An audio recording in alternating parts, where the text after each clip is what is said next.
What's up, everyone? John Matrix here. Hope you're all having yourselves a lovely day wherever you're at, whenever you're watching this. We're going to be jumping back into the SCP universe here with another video by the Vulcan. We're going to be checking out SCP-407, the Song of Genesis. I've not heard anything about this before, so don't know what we're getting into, but eager to find out. So, links will be down below in the description as always to the original video without my commentary and reaction and to the Vulcan's channel. Please do me a favor, click those links. You know, if you enjoyed this video as we go through it, make sure to go give it a like. And if you enjoy the Vulcan's content, if you haven't hit that sub button to his channel already, you know, please do me a favor of doing it. Go show the man some support and some love. But with all that said, let's jump into the video here. So again, this is SCP-407, the Song of Genesis by the Vulcan. Fly up a little bit. Let's go. Okay, people. Today we're going to be looking at SCP-407. Object class, neutralized. Neutralized, okay. Special containment procedures. At time of acquisition, SCP-407 was recorded within a compact cassette tape. Currently, SCP-407 is backed up as a digital audio file on... SCP-407 should not be allowed to play under any circumstances. So it's an audio file and a cassette tape. Okay. Outside testing conditions. And only with the approval of O5. So is this the audio tape in that old, you know, like 80s or early 90s Maxwell commercial? You know, if you're as old as me, you know the famous commercial, the dude sitting there in the chair with the scarf, and the butler goes and puts the music in, and you know, it's blasting so loud that he's getting blown back right. You know what I'm talking about. Testing of SCP-407 is to be done in completely soundproof environments. All tools and subjects must be sterilized to remove the presence of pollen, fungal spores, plant seeds, and as much bacterial life to the greatest degree possible to delay the negative effects of SCP-407. Interesting. Description: SCP-407 is a song in an unidentified language, seemingly sung a cappella. The voices are thought to be human. The tape containing SCP-407 was found with one track of approximately 30 minutes duration, though the abrupt ending suggests there may be more. The song has been described by all listeners as something along the lines of soothing, glorious, and beautiful. While SCP-407 is played, rapid cell generation seems to occur within an auditory radius. This effect seems to occur at the cellular level and does not require the subject to be able to hear the music. The changes seem to only affect multicellular organisms at first, but quickly begins to affect mitosis in single-cell organisms. So you don't need to hear the song in order for it to affect you, and it seems like it starts at a single-cell level and then works its way up? Huh. During the first minute of exposure, all multicellular life forms seem to become healthier. Subjects suffering from malnutrition, scarring, physical injury, or chronic diseases or other medical conditions seem to become healthy with only a minute of exposure to SCP-407. Interesting. This has been shown to cure Alzheimer's disease, Crohn's disease, brain and spinal cord injuries, and normally fatal infections or wounds, amongst others. So, I mean, it sounds like it's a pretty beneficial SCP, right? Like, it can heal people, cure mental disorders, serious diseases and stuff like that. So like, is it a situation where you can expose them to it for a certain amount of time and then they're cured and it's okay, they can go about their daily life, you know? Or is it a situation where like it heals them as they're listening to it for a certain period of time, and then once that time runs out, the diseases come back eventually and like maybe come back even stronger and they deteriorate back? And I would assume it's a situation where if they listen to the sound for too long, the cellular growth continues into a bad situation, like maybe tumors and cancer things start to form, or, you know, cellular mutations start to happen, something along those lines. I would assume that's where this is going. Interestingly, cancer does not seem to be affected. Oh. Though the subject's physical condition was still vastly improved. Okay, so it doesn't remove cancer or affect it in any way, but it still improves a cancer patient's health. That's interesting. During the second and third minute of exposure, Subjects start experiencing unnecessarily unrestrained cell growth, manifesting in quickly advancing dermal growths. These growths seem to mostly be benign tumors and calcium and fat deposits, which, though sometimes painful and disfiguring, are not life-threatening. During the 4th minute of exposure, increased bacterial and fungal growth occurs, creating conditions that grow increasingly dangerous for all exposed life, even in their new healthier states. Respiratory and digestive problems are quick to arrive in most cases and become steadily worse as time progresses. Past 5 minutes, the effects of SCP-407 seem to differ each trial. Interesting. In all cases, trace elements of plants or fungus as well as any animal life present begin to grow and replicate uncontrollably at varying rates, often shaping into new organisms. Full results have varied depending on the test and on the objects present when SCP-407 is played.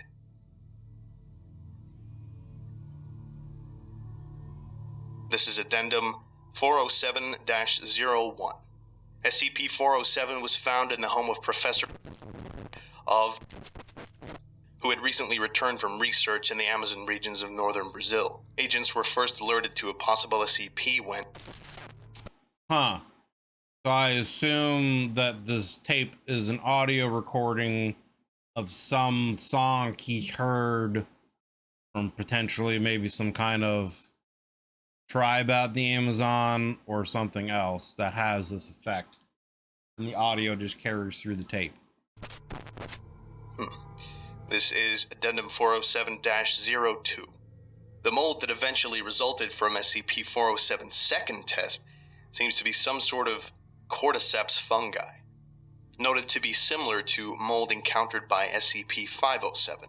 Due to the fear of fulfilling a fate similar to that observed by 507, testing using SCP-407 has been limited to only using the first 20 minutes of recording. And this is Addendum 407-3. This is a sample test run of SCP-407. For full research and experimentation notes, see Experiment Log 407. Sample test notes.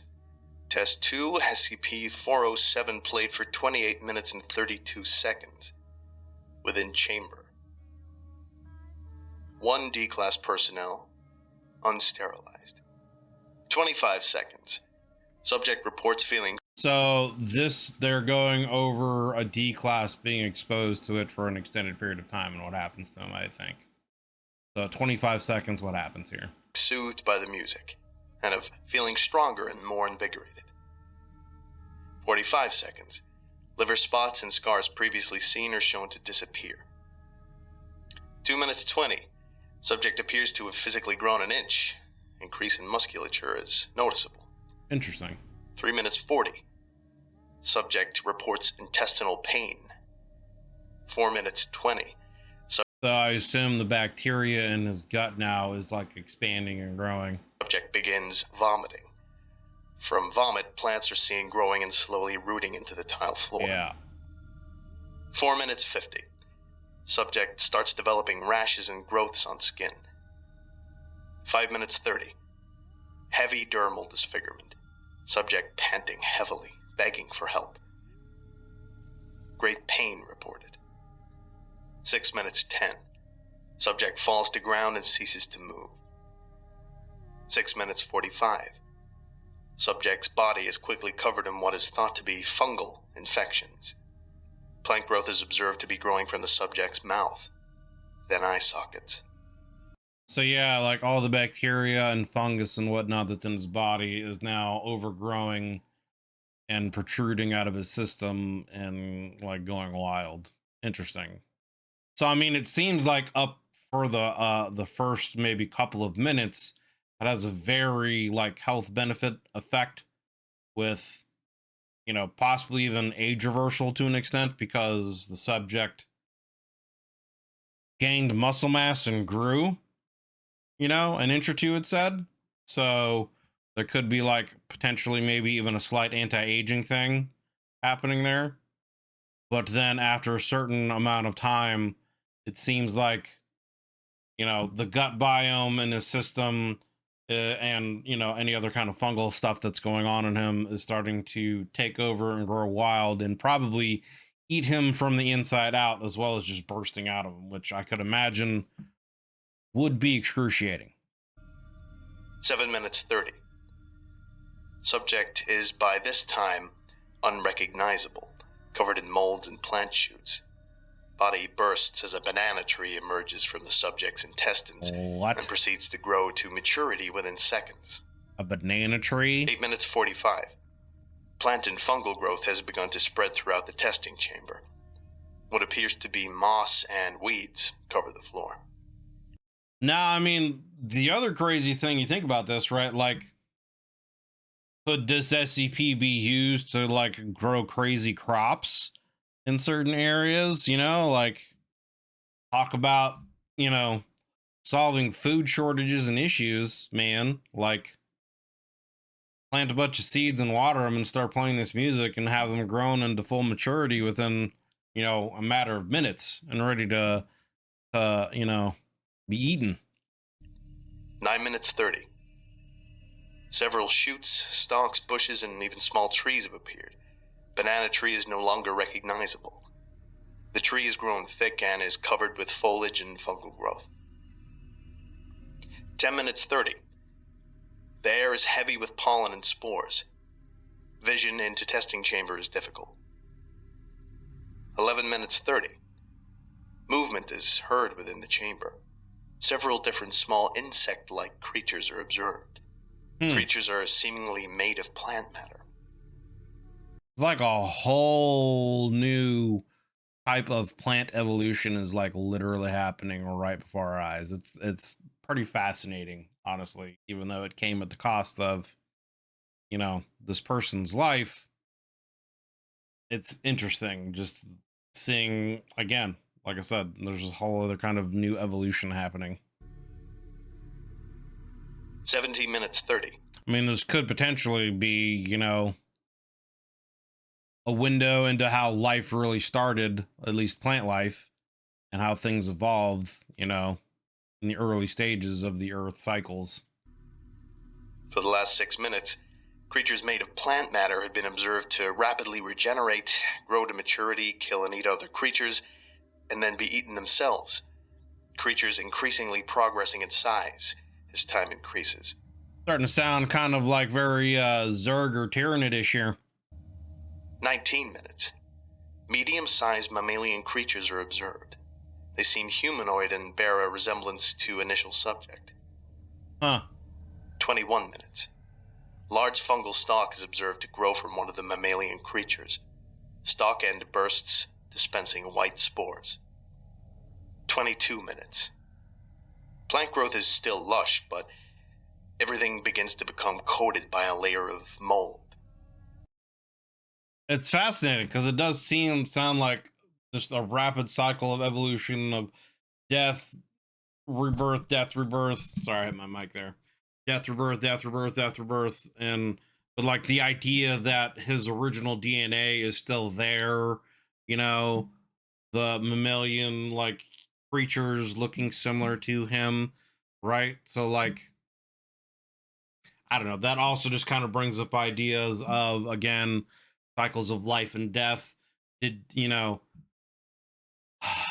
he really die? Did he just essentially transform into all these plants, and then these plants evolve into new things? Are they all of him? You know what I'm saying? And so then it's like, then it goes into the original evolution, ideas of how did the original evolution of stuff start on our planet, and like, I don't know. It's just fascinating to think about. The plant creatures seem to die slowly for an unknown reason, before being covered by the mold. 23 minutes. Mammalian creatures are the last to succumb, then heavily decay and become covered in the same mold. Bodies are shown to contract and expand as if breathing. Stalks quickly rise from the bodies, burst with spores, and then just as quickly rot. 28 minutes 32. Tape ends. No change in chamber since the appearance of the mold. Chamber undergoes rigorous anti-biological cleansing. Samples of the mold were taken. End test. This is Addendum 407-4. SCP-407 has been deleted from the system by what is now known to the Foundation as the interest group Serpent's Hand. All known backup copies of SCP-407 have also been deleted. So the Serpent's Hand comes in and takes this information and deletes it. I wonder what it is about this that the Serpent's Hand wants to go on about. Now that I think, this sounds somewhat familiar in certain ways. I wonder, there might have been a video I did with the Exploring series that covered this somewhat. Maybe it was just like a short, like one of those videos, like beneficial SCPs, where he talks about, you know, a brief summary of some of the different SCPs or whatever, but doesn't do like a dedicated video to them. Because this part about the Serpent's Hand coming in and taking this sounds familiar. Refer to Incident Report X-23.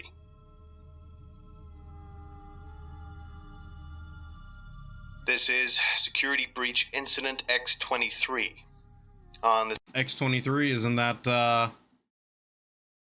the female Wolverine or whatever in the X-Men? Isn't that X-23? SCP Site-19 breached by operatives from an organization known to the Foundation only as the Serpent's Hand. Site-19 breach.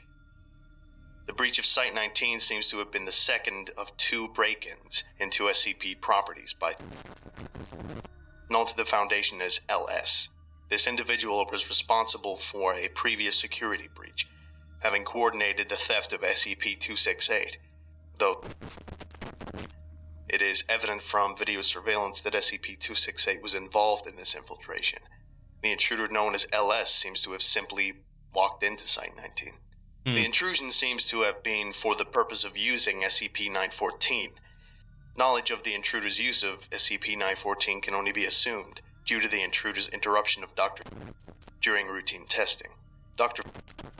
seems to have been resulting in the intrusion's only personnel casualty.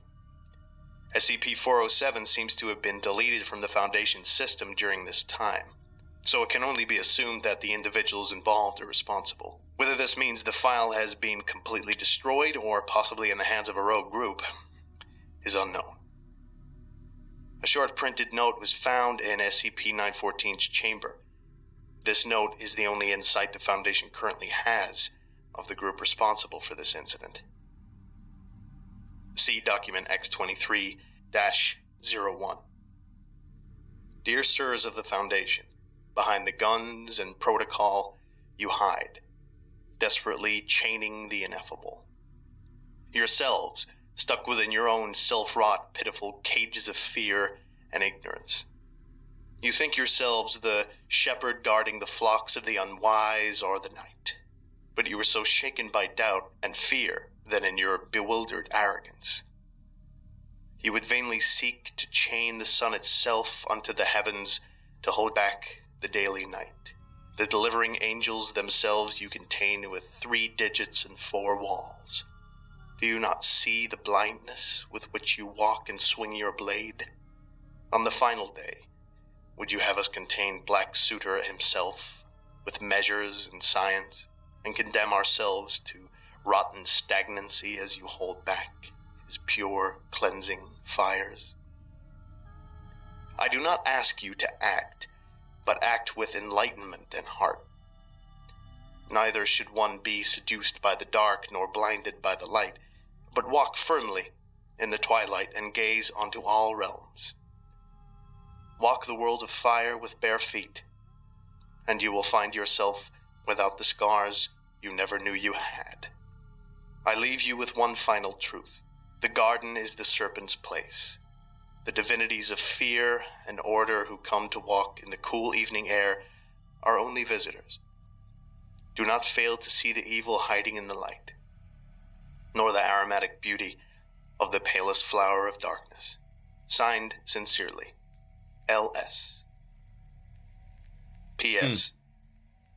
You'll thank me for deleting what you call 407.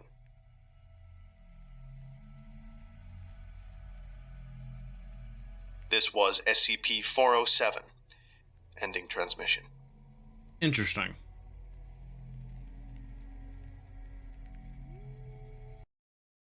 Huh. So I mean, I like I said, I do remember that the bit at the end there. I don't remember the exact like speech given, but I do remember like I think she's the founding person, or who's thought to be the founding person, or someone of extreme importance in the Serpent's Hand. And then yeah, she just kind of walked in and took 407 and deleted it and expunged it from the records. I remember that, and like some kind of speech that she gave, or some kind of note that she left in its stead.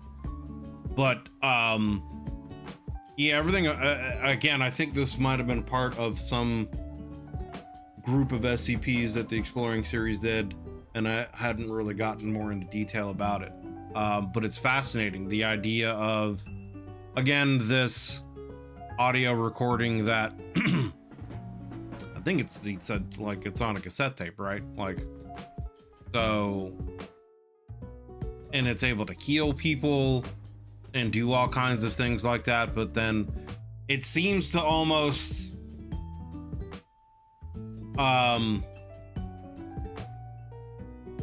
like enhance evolution in some kind of ways, right? Like